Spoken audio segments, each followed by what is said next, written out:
economic variables no and one that be higher na ikrem and micro level no ya na ye jemu o de minua ne din no ya na e be typical bento the okeka yin ya the micro level the ebe nipa sitting mu kasa you talk about hospital which is health so what media na sa na ma ni nyu na ma no okeka yin ni nyina and no fall under the micro micro health here micro a household expenditure yes so what you say you present under household ni ebie mu bebre component in the DOS it wo hwe no wo say so ka say growth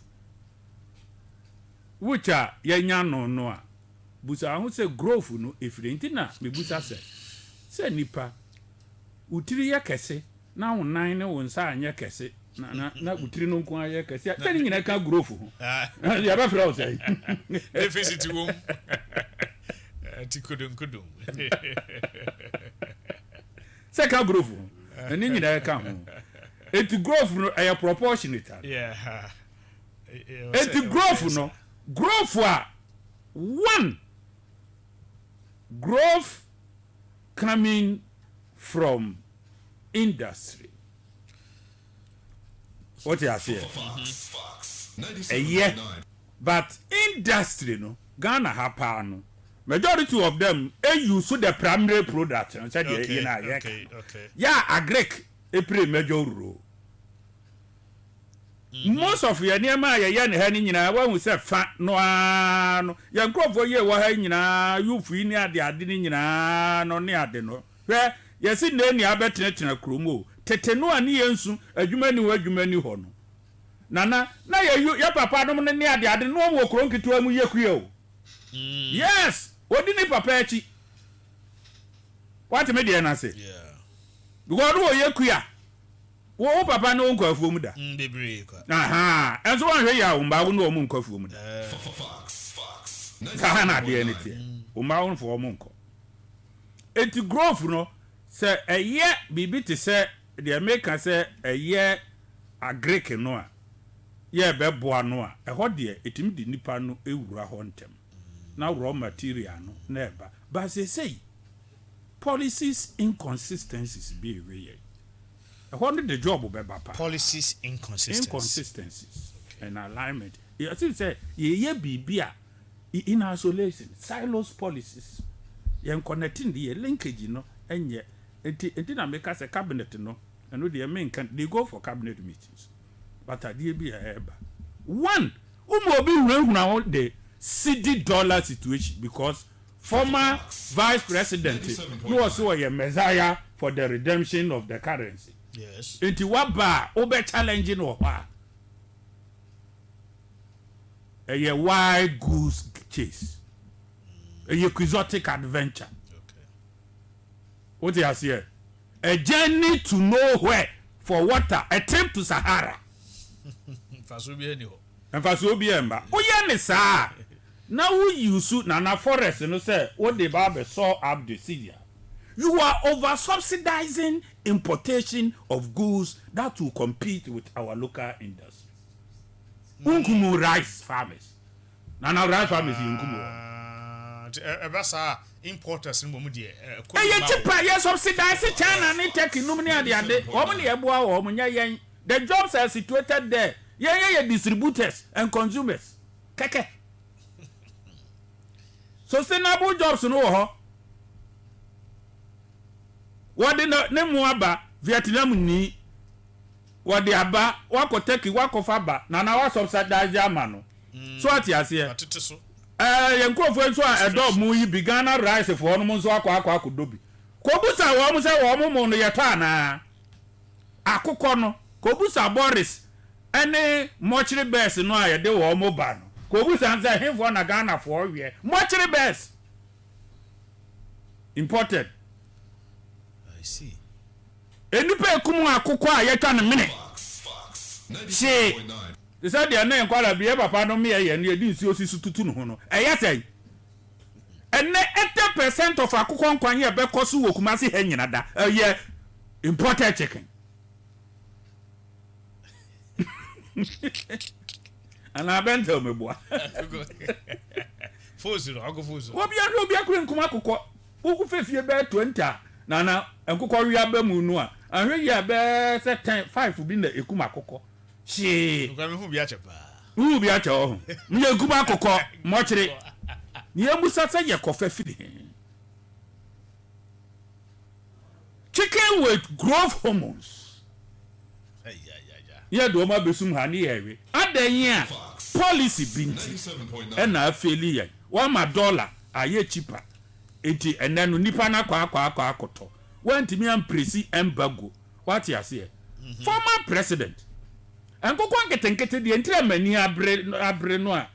And this is for more so any year noa. One mukumu. It is a very good policy. Yes. Methodology was wrong. The methodology was wrong. Approach, you know. Kawaso identify poultry champions in the system. No other woman really no are growers. No one supervise woman. And I bent to want me. Now bet me obi a Boris no you supervise a bit Marco President Kwa Lanche factory ayinu ayembeku no. Sam the name you twem wo ho. Bechem no mo area ho no. Akwa Lanche baby aye be ye no. They say me kwa na mse akoko be ni e ba beku no ha. Nkrofo na re. Na no or the budget ne buy no for your capture and kitten no. Or capture ne say was it to scale up food security and agro-industrial value chains covering feed Ghana, grains and vegetables, and the Kitten livestock program. Among others, we are providing 245 million Ghana cedis in 2026 to the Ministry of Agriculture. This is very good. But a year, poultry importation, yeah, equal 600 million, and some cattle. Yeah. Etika, Uncle Consul, what you may you for no one yo. So, yeah. You for the year. Make I say, maybe honorable Hannah Bisu. Dutch government. Poultry, if will be by us, and this in another power. Okay. Me will details in Como dada and say, so no agree. Yeah. On me sign document be Nanka and Kokono. Yamume crime free Holland. Nanka had Yamuntunkusiano. And was a minion, sir. I know that Dame Coco program be by, and I know 7.9 60-40. There be no almost 2 din, sir, and Cocono. A 60-40 concept, no, any idea, they know. We have percentage say importation. No, if I say it will local, it will offer 10 tons. Yeah, over top local 40, 4. Not 6, you know, where import waba, now they are combined. Which was a very good policy. Yeah. Yeah, and yeah, cherish it. You for no better me, young cocoa, and then at least, Obia, I cocoa, at least Kakra, Edda. If you want money in an air, and they catch up, say, a honor, a policy, a beboa. Remember, dear, Sir President John Dramani Mahama. Obe fairly, baby, and quiet, what they won't feel it. No, a why you low hanging fruit. And no crowd and cocoa no ba on here. Who ya campaign no ube who? Ube to me a poultry farm who I visited Walmart that very day. Poultry farms best across the country will become your campaign grounds.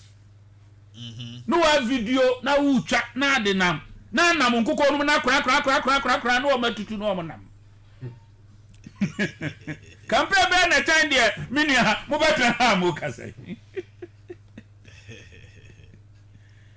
Uya wa boy yi Christmas e ba ke guha ka prempe assembly abia yase nkokon ketenkete no so me kwa me de nkokon ketenkete no munyi firi so na mo pedi binte so mbe san re wo so na ya mo meye nanke ye ton obi say me ko ba bi ka 24 hour economy uti bi kura betimi dedicate porch bi say e ho ne ye ton ta ne ma ni nyina na nka mu anu gu ho no na obi ekwa anu wokoyi ni ye lab nye growth mo then mining say uba na ka say growth no so free mining na aba nana mining no dey e boost to growth no ho dey free baby a growth no e free ba no eno so ye problem am I by way of mining what the omo kind of small scale mining 97.9 whether registered or not registered or registered illegal or whatever it is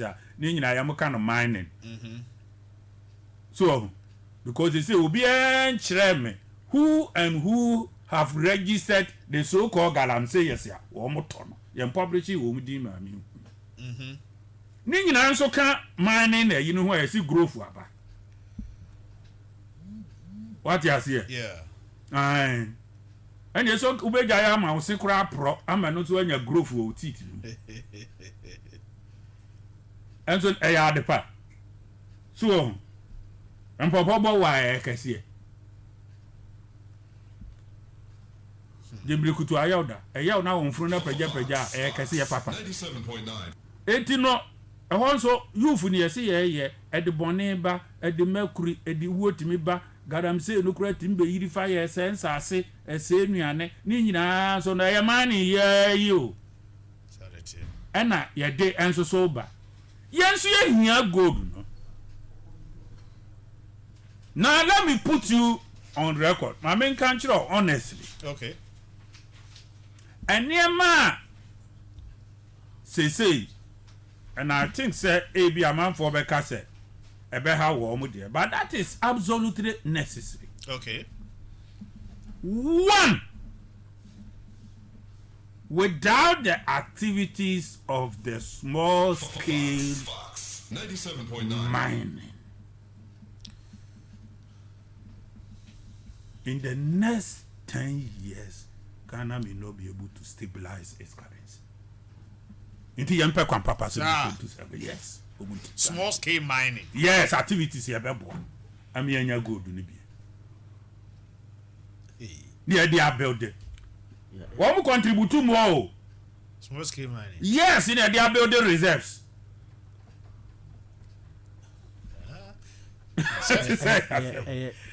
Line ni ye nti na ho na akodi na ni kwa Ho na akodi, say ho na akodi. Say ho na ya say ya me na akodi. abe distractive Distractive.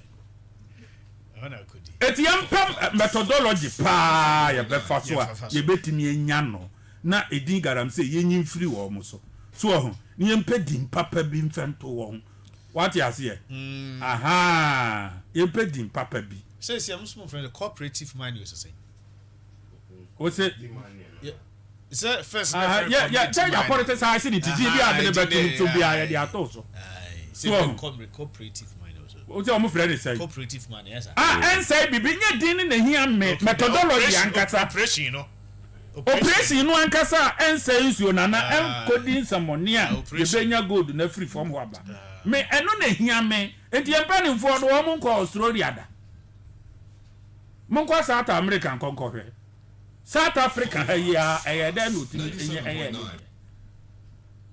what you say na no country we say Uganda and Tanzania no mwanya bi wo boko South Africa kusua garam say for na duro eno am say hwe ye kwa kusua China ye what wa your friend China ye so oba ha betu garam say China ni wo methodology na otimi di go do no a emfa boni bi ema e di ebe nta okay eti yankwa ye sa de ni bi na yemfa mo aye nkrofo no ni enyi gold no de one nyame de cheye ye beyi na ye ni aye wo mu sese no ye nim de no aye di yi sa gold no extra 97.9 ye extra yes no ni abro pass be yi and yam ya committed enough say ye be pa bie ye nim kura ye be hwehwe bi ana China ni no awahu no wo ba ne ne sign agreement ya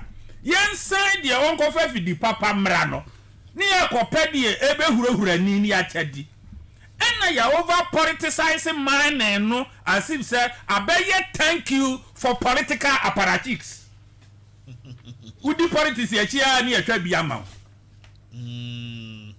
ayesa peta wote baby yikum nam yikum nantwie osi wa ye be yi ne nsuru de bi ato baby ama na sako to odi politics na chi no tiam no oba fam sara ene e command ne hobie ye hwe na ho ayehu na tena krobu a wo be ha ye ne na otum betra ye car front ho no bo won kana ho ene Jubilee house ho no be ha yes ko tena nguram ko tena nguram na place kabra fie ko tena nguram o na ko ani nam ha ye wo mfre asumasi na ne ni nkomo o frɛ no na akɔne ade simply because ohun ayehu so discharge okra because who this one well musa so there are difficult questions that will be asked after the budget any other the Ghana for nyina nim what they everybody knows the hiano me nim unso nim obi nim ho no mo sa no obi nka se budget no read ya to 97.9 and I NDC aban dia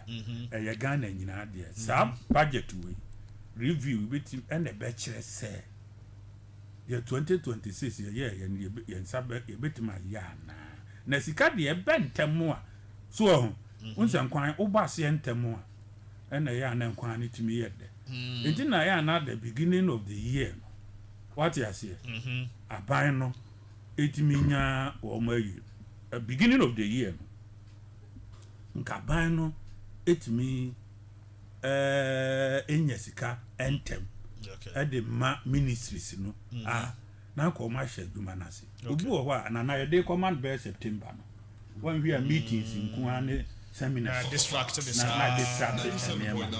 you have budget preparation as October they say time no be na away November September ending yes such budget preparation for 2027 budget you be reading no November bi the figures we yes have a review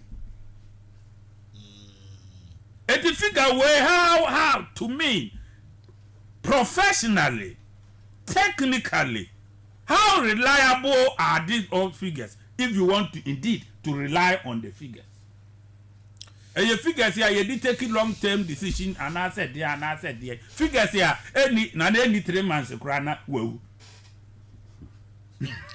then a man basa those figures na macro figures na 97.9 still na we hu na crofo susu that be wusu no macro no broad I know they kese no inflation growth rate I know they target bigger ye de a test case ye de tested the health the health kwa and just how we are productive you can be helpful but unproductive so what you say obo ahoden pa so ahia no enya sa na hoden tua no enso capri ni bottom the economy can be healthy but unproductive and no and set the basis for physical and monetary direction fiscal and monetary direction no let's start translating into micro level no ketwa and nunti na fiscal no taxes and then ubeti biso ubeye we untu se na nkrofo bebre gesi emire bi ombusa me say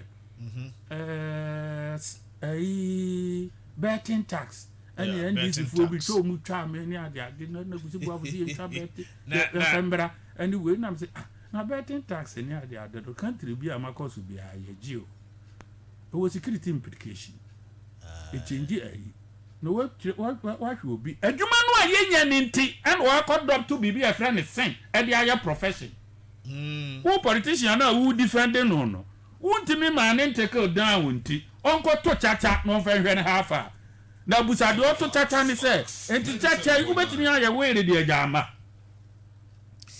ama Manchester Chelsea where did peche what we say the city which e wumem eti anu no nti enna sa ne man eti anu say nanka was ade aye tackle honum no so generally dia na jobs no so no unim say na one factor so a ebe ye me kan na me dia wie any ade household no dependency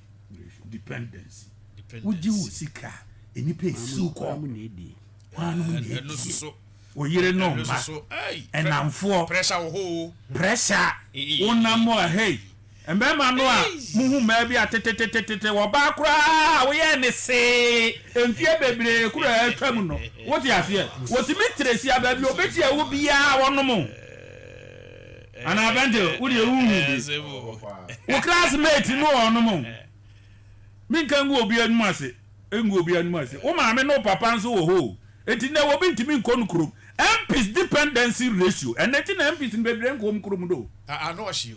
What get 3 months salary kura no di pie krom ho ebesa Or quite so crab more than 50,000. 50,000 Answer. That's what the other didn't come up. The dependency ratio is outrageous. Etinano ebinu kura abandon wo mo nkrofo a ya wo maja wo mo se jama they to base their life on faith. A year back cost me 20,000. One Saturday. Uko pia Sunday ma so for Mr. Mumu ne mobo Mr. Mo. We dia. Korese no kwa ya sunlight uchu hu free mu a enya adwuma. Eyeye okwahin. Tight no uria wa be so seed. Ya chichem sa wa so seed. What you are tight. Correction no so wasan ye say tua mobro hunufo e box so enu so nie. The nipa obi dia wonye. Won be ye ne sa nipa baako. And I saw some corner more. No one you. If you are 1 week, we can be 3 or 4. What you say? I'm saying all night. If you are men can't sell bomb pie yet. But sometimes religious economy. What you say? Some people are taking the opportunity to manipulate religion as a professional, a business. 7.9. Not spiritual again, and a consultation fee in the room. Now, Mary no crow who yes, who nominate Joseph Numera the other, young guys, yes, who crowd or Tonto Mama. Thank